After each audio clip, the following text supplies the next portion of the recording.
Jones for Sports. We make sports better. Jones, and welcome to another episode of Jones'NForSmoke. Now, the team that's getting this whole section of smoke happens to be my Dallas Cowboys. Now, the reason why they're getting this whole section of smoke to themselves is because last night's wild card playoff game was so frustrating that I couldn't just put it in a 30-second reel or a Jones in a minute. I couldn't do that. They need to get all this smoke, not some of it, not part of it, not a little bit of it, all of it. Because that was one of the most frustrating playoff games or games in general I've ever watched. But the fact that it was in a playoff game made it even worse because you should play a lot smarter than that. Now, I got a few topics that I'm going to go through the course of this podcast. And right now I'm at 6, but it may end up at 10 by the end of this. So bear with me. So we're going to start off with Dak and the Cowboys. Well, no, we're not even going to start off with Dak. We're going to start off with what happened at the end of that game, which was fans were throwing objects and trash at the refs and blaming the refs for us losing that game. No.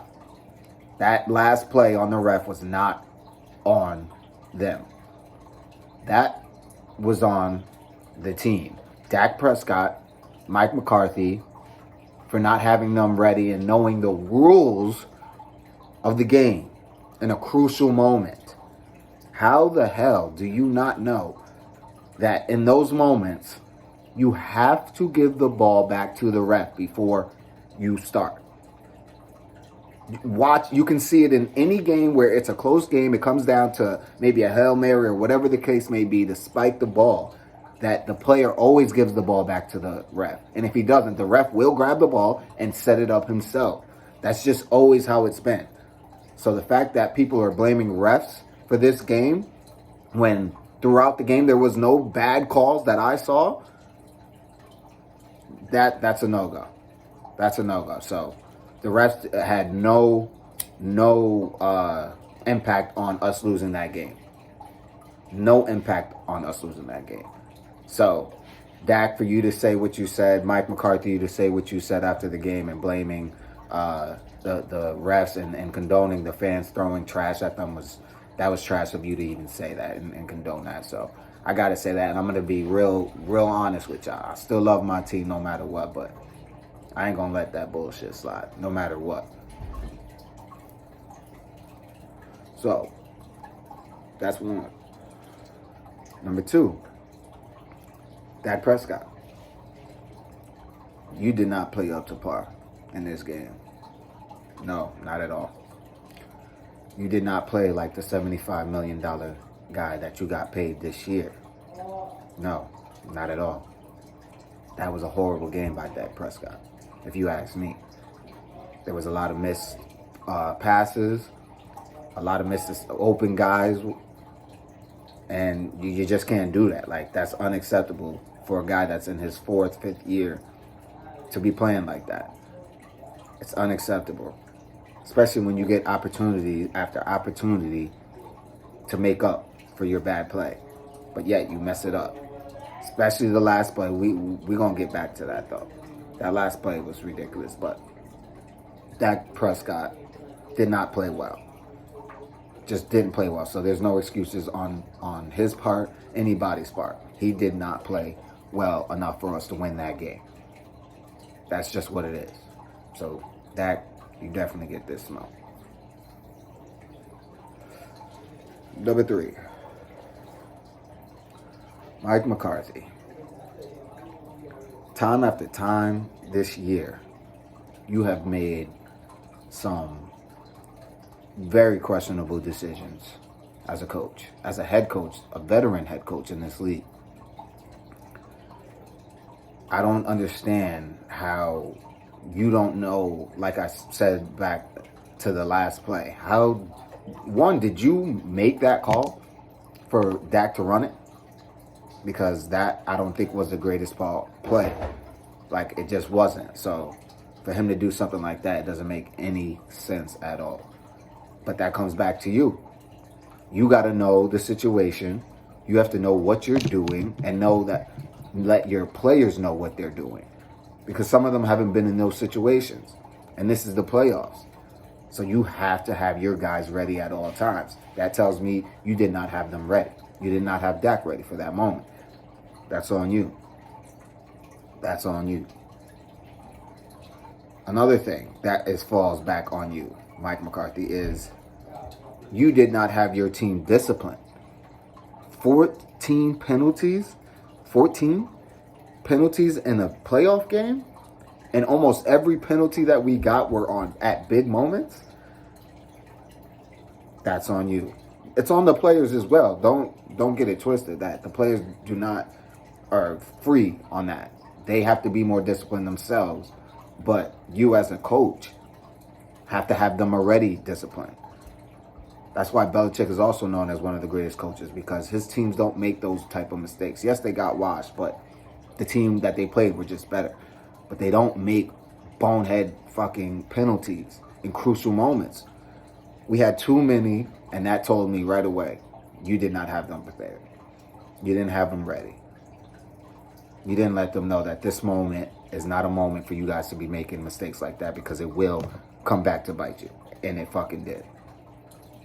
We had so many moments where we could have won that game. And we did it because of penalties. Bit us in the ass plenty of times. Yet we still found ourselves in it at the end of the game to win it. Yet, because of coaching, makes another mistake. And we lose in Cowboy fashion. Mike McCarthy, you damn sure get this smoke. And I don't know how long you're going to be on that roster. Honestly. You shouldn't. I'm not even going to speak on whether you should be there or not. But I don't think if you don't get it done next year, as far as get our team to the next level, I don't think you'll be there. Because it's starting to show that Aaron Rodgers and Brett Favre really made you. And not the other way around. Unfucking believable. All right. Next. Now this is where the smoke gets it dies down a little bit.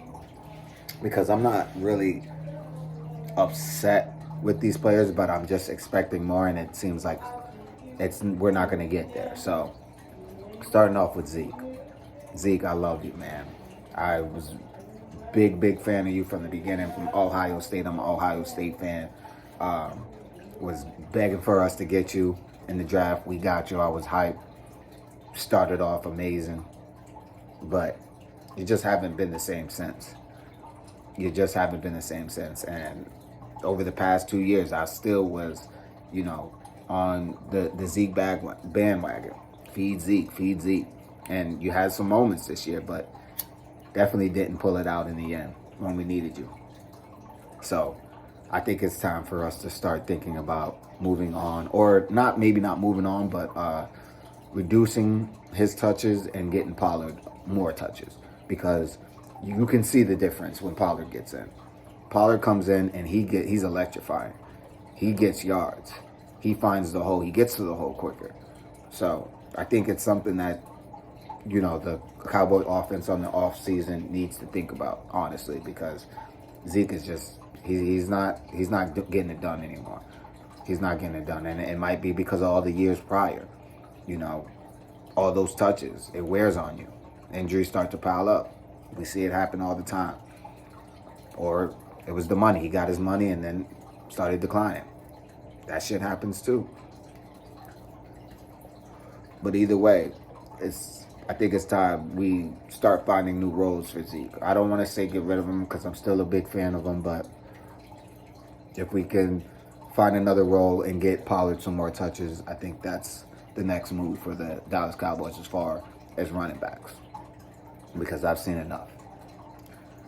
Especially in the playoffs. If you can't run the ball in the playoffs, then you're going to have a tough time. You're gonna have a very, very tough time. So, and we saw that we were forced to throw the ball. Not a good look. Now, to this next player, he's one of my favorite players coming up now, and I think he's an amazing, amazing athlete. Can be a star in this league if he keeps the consistency going. But he's got to make better decisions as far as being a corner, and that's Trayvon Diggs.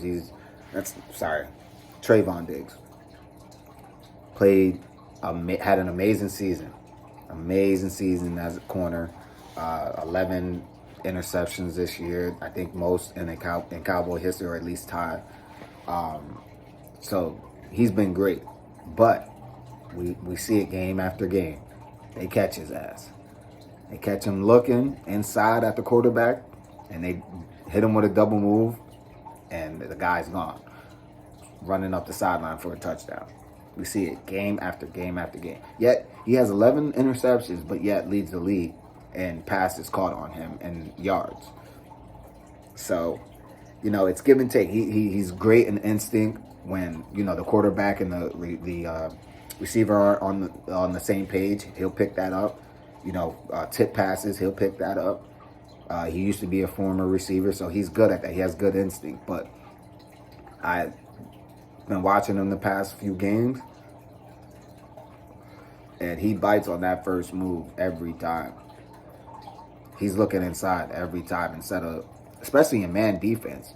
You're not supposed to be looking inside. You're supposed to be watching your receiver if you're in man defense.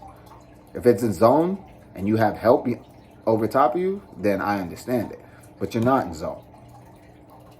In man defense, your responsibility is your man. Don't look at the quarterback.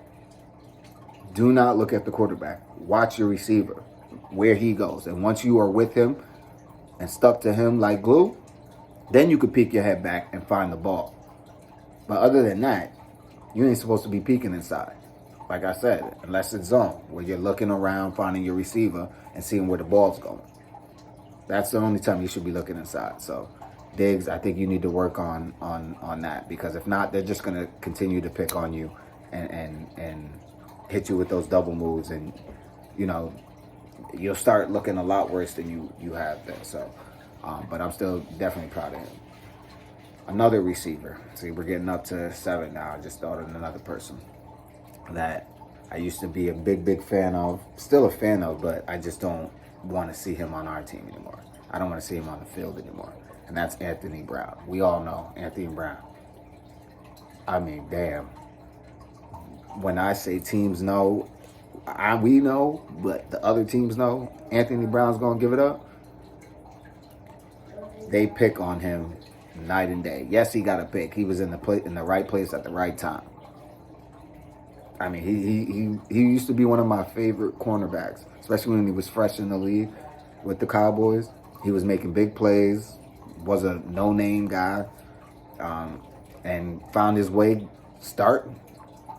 But the past few years, it's just been ugly. It's been real ugly. He's been getting picked on. I think we need to go back and try to get us another corner. I don't know what the corner situation is looking like this year, but I think it's important that we get another corner to lock down that defense, because our defense is still solid. Still working on things, but I think we have a bright future if we can keep everybody together and stay healthy. But yeah, Anthony Brown, I think it's time to go. You getting this smoke.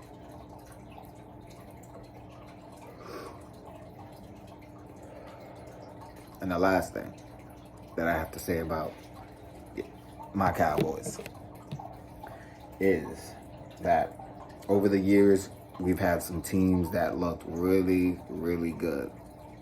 And they look like teams that can make a nice, decent run. But year after year, we've had the same result. And that's what our haters say. We always do the same shit. Have a great regular season, we get to the playoffs, and we do cowboyish things. Well, I'm starting to believe it now. Yeah, I've always believed it, to be honest, but I wasn't going to let them know that. But now I just got to let it, I have to give in on it. We keep doing these cowboyish fucking things.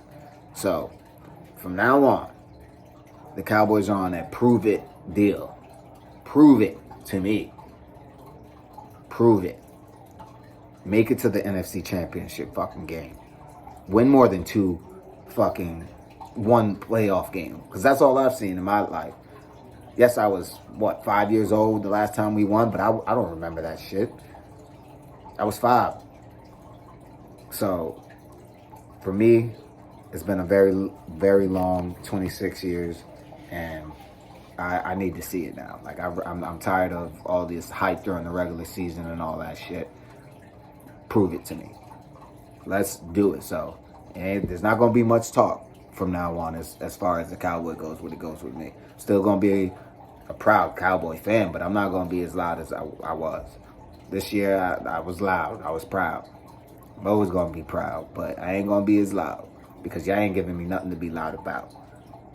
And I don't like doing that shit. So, give me something to be loud about, Cowboys. And then, you'll get your rowdy Cowboy fan back. Loud Cowboy fan. Still always a Cowboy. We still them boys, but we got to show them and prove that we them boys. Dak, get it together, man. I don't know. You're making me think about it. I don't know if you it, because you don't seem like you have it. Great quarterback. But it, I don't know. I don't know. Cowboy Nation, I know we up and down with it. We still gonna ride and die for them, but me, it's a prove it deal, so take it or leave it. I don't care. But other than that, it's your boy Jones. Jones'NForSmoke. We make smoke better. And if you did, though, you better ask somebody. Jones for Sports. We can make sports better.